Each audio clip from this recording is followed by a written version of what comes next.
Hello, welcome back to the channel. Today we're going to learn how to set up an email campaign tracker in Airtable. This is your full 2025 guide to streamline your marketing efforts. Firstly, we'll create a new base in Airtable. You can do this by clicking the plus add a base button and selecting start from scratch. We do this first because it allows us to customize our base according to the needs of our email campaign. Now that we've done that, let's name our base Email Campaign Tracker. Here's what's happening behind the scenes. Naming the base helps us in easily identifying and managing our data as our project grows. Next up, we'll create different tables to segregate our data.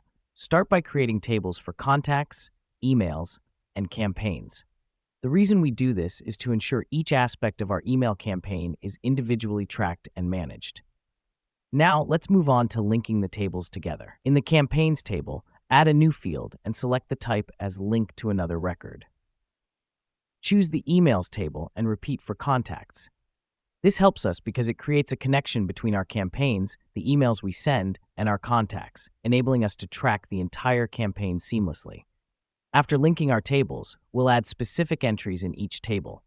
For instance, under Contacts, you might add fields like name, email, subscription date, and response. Under Emails, you may want to include subject, sent date, open rate, and click rate. This step is crucial because it helps us track our campaign's performance in detail, which is the main aim of setting up this base. Let me explain why this matters. By tracking these metrics, we can understand what's working and what's not, and make informed decisions about our future campaigns. Finally, to visualize and analyze your data, explore Airtable's built-in features like views, filters, sorts, and blocks. For instance, you can create a calendar view to track email send dates or a block to visualize your open rates. This gives you a comprehensive understanding of your campaign's progress and results. And there you have it. You've just set up an email campaign tracker in Airtable. Remember, the magic of Airtable lies in its flexibility and customizability, so feel free to tweak this setup to suit your specific needs. Thanks for joining us today. We hope this tutorial was helpful. Until next time, happy tracking.